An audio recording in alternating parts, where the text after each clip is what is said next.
ओम शांति। आज है नवरात्रि का 5वां दिन। इस दिन हम स्कंद माता का आह्वान करते हैं और उनको प्रसन्न करने से परिवार में आशीर्वाद प्राप्त होता है।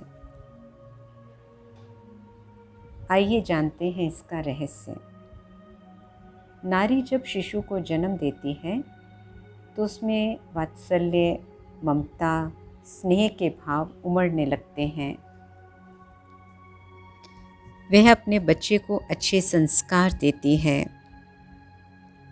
नारी जब माँ बनती है तो कहते हैं उस समय उसमें भी संपूर्ण परिवर्तन आता है। स्कंद माता की गोद में बालक स्कंद को दिखाया गया है। इसलिए नारी जब माँ बनती है वही स्कंद माता है, जिसकी पूजा नवरात्रों में की जाती है। संतान में सुसंस्कारों के सृजन के लिए धैर्य व माँ के आंचल की सुरक्षा चाहिए। लेकिन आज के परिवेश में हम देखते हैं जब नारी आगे बढ़ने के लिए, पैसा कमाने के लिए भाग रही है तो वह बच्चों को पैदा तो कर लेती है, लेकिन उन्हें अच्छे संस्कार नहीं दे पा रही। उसका वात्सल्य भाव कहीं छूटता जा रहा है और उसके आंचल की छांव से संतान वंचित हो रही है। इसका परिणाम संतान गलत आदतों की शिकार हो रही है और कहीं ना कहीं वो माँ बाप का निरादर करने में भी देरी नहीं करती। आज बच्चों को माँ बाप साधन तो दे रहे हैं, लेकिन समय नहीं दे पा रहे, जिससे उनके अंदर सुसंस्कारों का सृजन का अभाव हो रहा है। अतः आज के इस विशेष दिन पर नारी को अपने स्कंद माता के स्वरूप को पुनः जागृत कर संसार के भविष्य को उज्जवल बनाने पर पुनः ध्यान देने की आवश्यकता है। साथ ही आत्मा की अष्ट शक्तियों के प्रतीक ये नवरात्रे आत्मा की दिव्यता को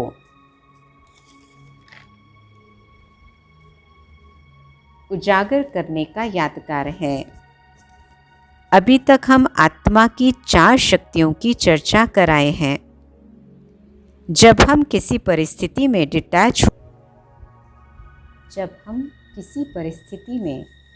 डिटैच होकर, लेट गो करके, सहन करके, हर एक के व्यवहार को एक्सेप्ट कर चलते हैं, तो हमारे अंदर बाकी 4 शक्तियों का उजागर स्वतः हो जाता है। क्योंकि बिना डिटैच हुए हम न परख सकते हैं, ना निर्णय ले सकते हैं। हमारे ऊपर उस समय दूसरों का प्रभाव ज़्यादा होता है। लेकिन जब हम 8 शक्तियों को धारण करते हैं तो हमारी आत्मा स्वच्छ पवित्र बन जाती है। हमारे चित्त में उस समय दूसरों का चिंतन नहीं चलता। हमारा ध्यान लोगों के बाहरी स्वरूप, उनके नाम, उनके पहनावे, उनकी भाषा, उनके शब्द आदि पर न होकर उनके व्यवहार के पीछे छुपे हुए भाव को हम कैच कर पाते हैं। अर्थात उनके वाइब्रेशंस पर हमारा ध्यान रहता है, जिस कारण हम उनको ठीक से परख पाते हैं। आज हम जानते हैं कि आज के लोग कहते एक हैं, करते दूसरा है। तो ऐसे में परख शक्ति हमारी अपनी वाइब्रेशंस की ऊंचाई से ही संभव है। और साथ साथ बुद्धि की दिव्यता भी चाहिए। कई बार हम दूसरों से पूछते भी रहते हैं कि हमें क्या करना चाहिए, कौन सा जॉब लें, क्या करियर चुनें। किस तरफ जाएं। लेकिन अगर हम अपना ध्यान रखें, अपने ऊपर अटेंशन दें और अपनी बुद्धि को दिव्य बना लें तो हमारी परख शक्ति बढ़ जाएगी। बुद्धि की देवी गायत्री माँ को दिखाया गया है। एक हाथ में चक्र, दूसरे हाथ में शंख और हंस पर सवारी। तो ये स्वदर्शन चक्र स्व पर फोकस करने की निशानी है, क्योंकि आज सबका ध्यान ज़्यादातर दूसरों पर ही रहता है। लेकिन जब हम अपनी ओर ध्यान देते हैं तो हमारी दिव्यता बढ़ जाती है, हमारी शक्तियाँ जागृत हो जाती हैं। और जब हमारे विचार शुद्ध हैं, स्पष्ट हैं, तो हमारी भाषा भी प्रभावित होती है। इसलिए गायत्री माँ के दूसरे हाथ में शंख दिखाया गया है। ये शंख सत्य, कल्याणकारी और प्रभावशाली बोल का प्रतीक है, क्योंकि जब हमारी बुद्धि सही काम करती है तो हमारे मुख से बोल भी सत्य निकलेंगे, जिनसे दूसरों का कल्याण होगा और उन पर प्रभाव भी डालेंगे।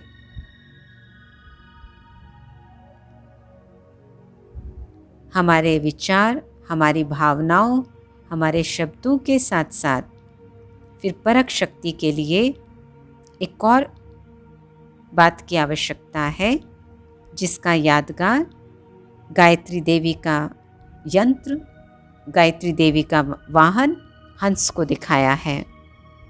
हंस का कार्य है कंकड़ और मोती को अलग करना। इसी प्रकार हम अपना समय, अपनी शक्ति, अपना पैसा कहाँ लगाएं, कहीं गलत ना लगा दें, नुकसान ना कर दें। तो हंस का काम है कंकड़ और मोती को अलग करना। तो मेरी बुद्धि भी हंस समान हो जाए, ताकि क्या करना है, कैसे करना है, कितना करना है, किससे डील करना है, कहाँ जाना है, कहाँ नहीं जाना, क्या बोलना है, क्या नहीं बोलना, क्या करना है, क्या नहीं करना, किसके साथ संबंध जोड़ना है, किसके साथ नहीं जोड़ना। ये सारी परख मेरी बुद्धि की दिव्यता से हो जाती है, जब मेरी बुद्धि हंस के समान कार्य करती है। तो चलिए आज के दिन माँ कुष्मांडा के समान अपने परिवार में ऐसे ऊंचे वाइब्रेशंस फैलाएं, ताकि हमारी संतान हमारे कुल का नाम रोशन करें, उनको अच्छी परवरिश मिले, उनको हम समय दे सकें, उनमें अच्छे संस्कारों का सृजन कर सकें, क्योंकि वे ही तो आगे का भविष्य हैं। और दूसरा, अपने अंदर भी परख शक्ति को बढ़ा सकें। परख शक्ति बढ़ाकर हम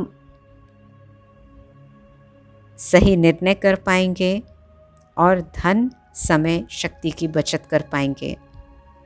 आज के कलयुगी वातावरण में आज इस परख शक्ति की बहुत आवश्यकता है, और इसके अभाव में गलत निर्णय लेने के कारण, गलत लोगों के संग के कारण, गलत चुनाव के कारण हम बहुत धोखा खा लेते हैं।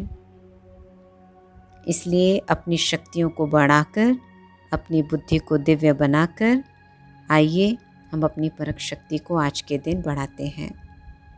तो अगले 24 घंटे के लिए हम एक अभ्यास करें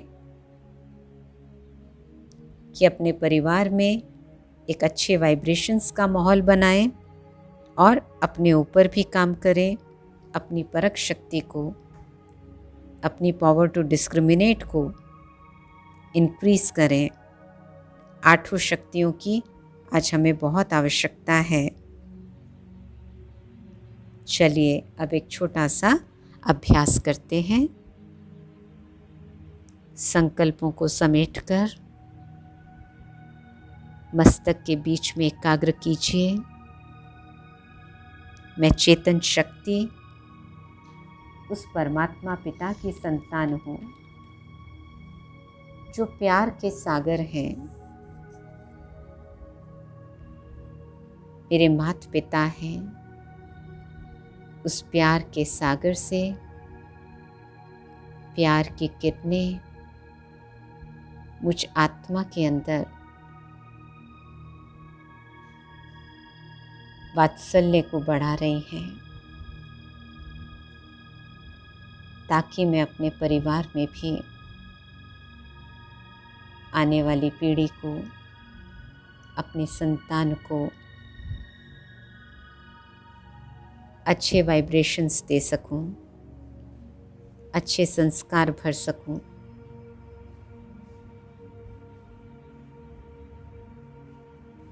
और साथ साथ जब मेरी स्थिति ऊंची होती है, मैं लेट गो करती हूँ, सहन करके हर एक को स्वीकार करके चलती हूँ। स्व पर मेरा ध्यान रहता है, स्व की उन्नति मैं करती हूँ और लोगों के संपर्क में आते उनके बाहरी रूप को ना देख उनके वाइब्रेशंस को कैच करने का प्रयास करती हूँ, तो मैं अनेक धोखों से बच जाती हूँ।